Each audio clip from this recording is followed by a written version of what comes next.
Hi, everyone. Welcome back to another episode of Senior Living Today. With us today, I'm going to be joined by Scott Griswold, a volunteer community educator for the Alzheimer's Association. Scott, thank you for joining me today. It's a pleasure to be with you this afternoon. So since this is your first time on our podcast, would you mind telling our listeners a little bit about yourself and the work you do with the Alzheimer's Association? Sure. My name is Scott Griswold. I'm a retired pastor. My wife and I live in West Liberty, Ohio.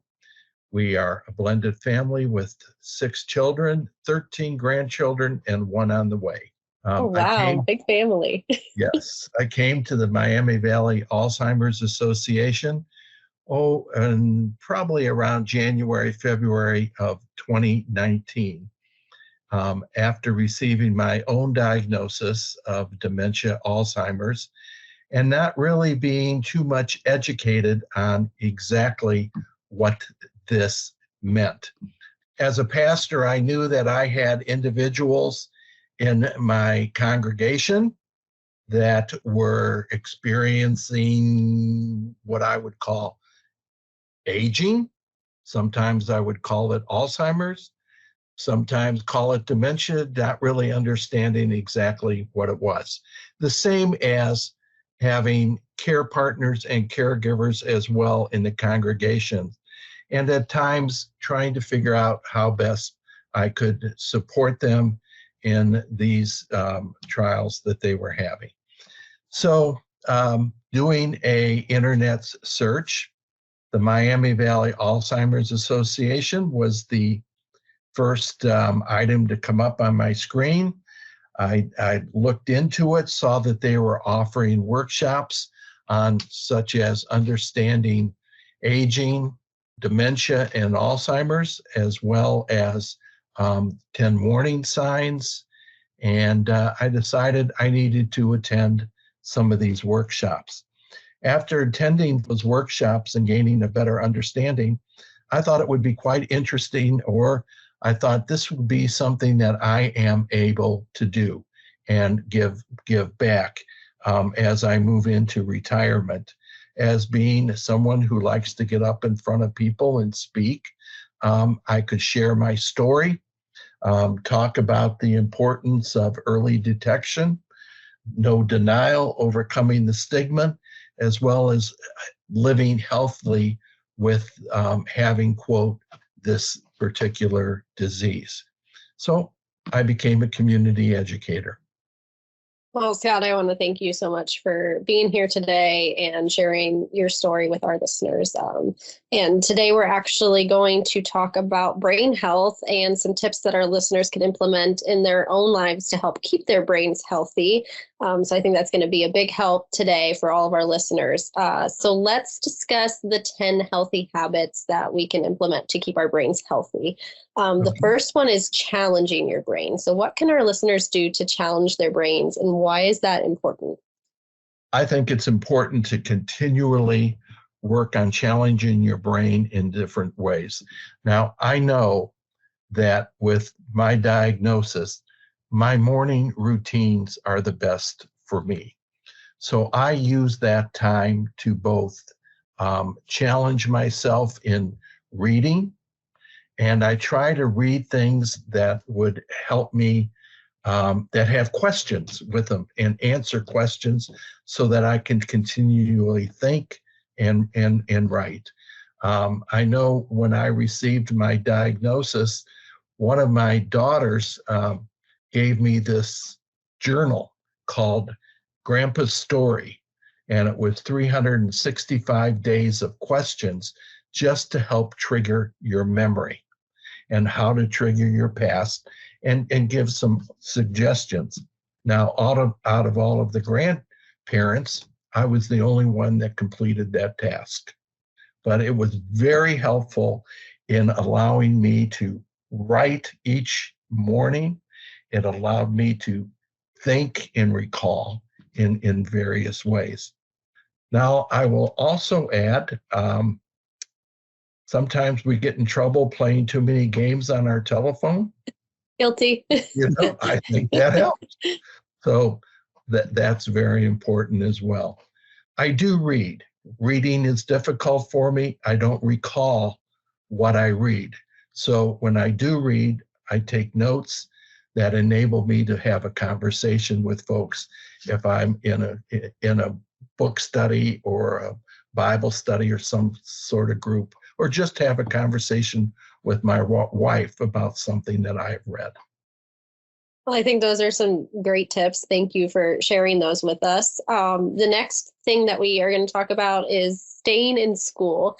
And I imagine that this probably looks a little bit different for everyone, but do you have some examples of things that our listeners can implement for this to share with us?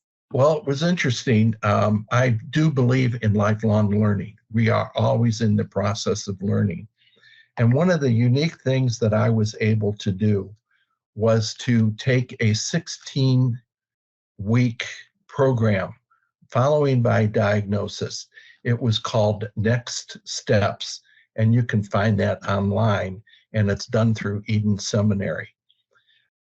But what that enabled me to do with the next steps is for people who are seeking retirement, maybe in retirement or looking for the next steps in life.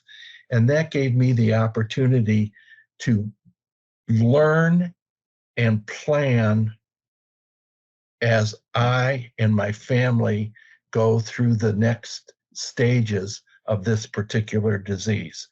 What it helped me to realize is this just isn't my particular story. This story, my story, belongs to my family. It belongs to my wife. Those are the people that are going to deal with Scott Griswold in the later stages of this disease. And I also know by staying educated, being involved in studies in groups, is just going to help you stay in the earlier stages of this disease. To really help to slow the progression of it. I imagine doing things like that also probably keeps you still socialized. And they talk about the fact that the medication that was available when I received my diagnosis was just to help to assist with the symptoms. Mm-hmm. But I believe a healthy mind and body can slow down the progress of it. Now, I don't have any statistics to prove that in any way. But now, with the good news through the Alzheimer's Association, we're in the era of treatment. And there are medications available if people will just seek an early diagnosis. And those are fusion-based type treatments for helping some people and maybe work towards a cure. So I think this is probably a great segue into our next tip, which is that we know that activity is good for our bodies and our physical health, but it's good for our brains as well. So what are some activities that you take part in or that you would recommend for older adults to keep their bodies and brain in good shape? 1 month before I received a diagnosis, we were sitting with some friends in our backyard, and they were telling us about their son who had 3 children and this Labradoodle dog, and with another child on the way. Well, they knew that they couldn't get rid of one of the children, so they were looking for a home for this dog. Personally, I have never been much of an animal lover. I mean, our family has had dogs. They've taken care of them. I've accepted them into our life, but I've never really been attached to a dog. I asked to see a picture of this dog, and she just touched my heart in a very big way. Mm-hmm. And the good news about this dog is she was leash trained. So she's at my bedside every morning at 6:30 or so, or at the crack of dawn. And she likes to go out for walks and takes me with her. And it's easy for me to get to 10,000 to 12,000 steps in a day. That's exactly what everybody about my age and aging needs to do, or find the best thing that they can do in walking or gardening. I enjoy that, or riding a bicycle. um, doing those kind of things just to stay active and find out what works best for you. Absolutely. And I totally understand the dog situation. I myself have a Labrador who has an endless amount of energy. And Yes. it is not unlikely for us to be hitting those 12,000 steps every day. Yeah. I know another thing that I've seen some of our communities do is they have walking groups, which I think is another great opportunity for older adults to get out there, to walk with friends, talk, socialize, and get that activity. And I don't think it has to be, necessarily a strenuous workout or a class. There are, I think, things we can Yeah. incorporate into our everyday lives Absolutely. Yeah. to help with And that. that provides the social and community Mhm. and getting out there when you don't really feel like you want to be socially engaged. So it's a good thing to have that. Absolutely. So the next tip is protect your head. So what are some common injuries that we kind of see in older adults that we should be mindful of, or what can we do to help prevent some of these injuries that may be dangerous for like falls, for example?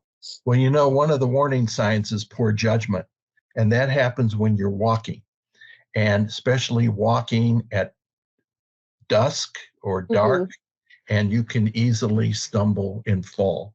So it doesn't hurt to have a walking stick or a cane when you're out walking, just to help you keep your balance, because as you age, your balance changes as well.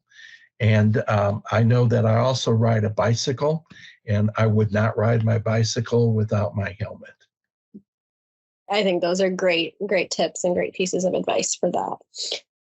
So one thing that's been shown actually is that smoking can increase someone's risk of developing dementia. So can you share a little bit more about why that is, or why it might be important for somebody to quit that habit if they have been diagnosed, or even if they haven't been diagnosed yet? Yeah, well, I've never had that habit for myself, Well, that's so good. Good. um, Good for you. that is a good thing. But it's really taking a look at the things in life that present a risk for you. We know that there are risks associated with Alzheimer's. They talk about aging, family, genetics, those kind of things are risks, but also the things that you do that you already know that are harmful for your body: smoking, alcohol, anything like that, um, that your doctor always talks to you about.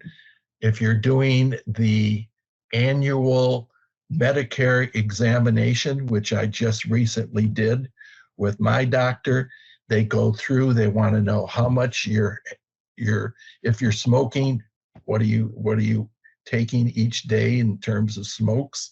How much alcohol do you have per day or per month, per week or per month? And all of that we know already really plays a part on your health. And my doctor is very good at keeping me steady and knowing what to do within moderation. So I think another couple things in this list that fall along with the health side of things would be high blood pressure, diabetes. These have both been shown as conditions that can lead to the development of Alzheimer's. So would you recommend like making sure that you're keeping up with your doctor's visits, getting your tests done, talking with them about healthy habits that you can implement into your life to try to, avoid these from progressing to Alzheimer's or dementia?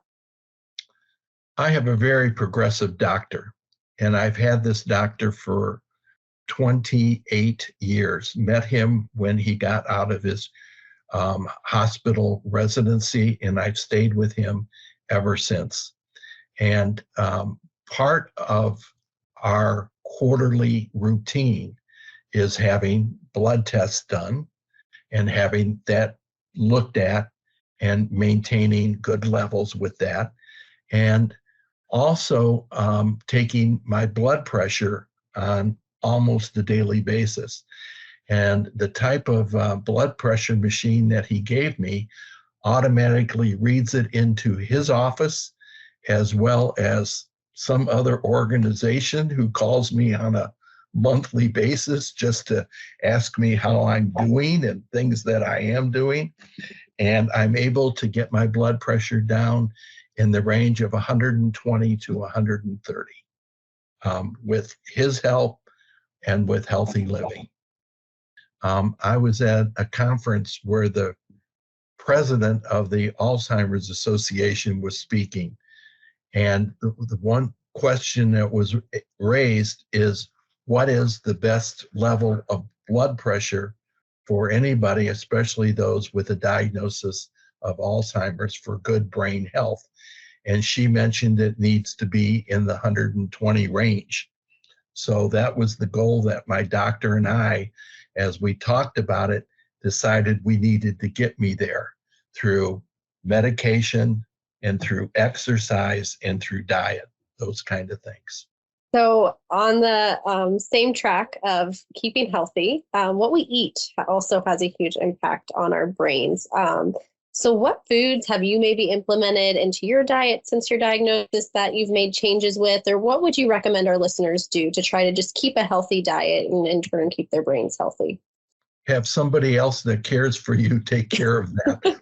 My wife, she keeps that level going for my mind diet. My job is not to do things in between. The snacking and the candy, Yes, and those yes. kind of things. But we kind of tried to adapt to what is called the mind diet. And you can find it's about eating natural foods and non-processed foods as best as you can.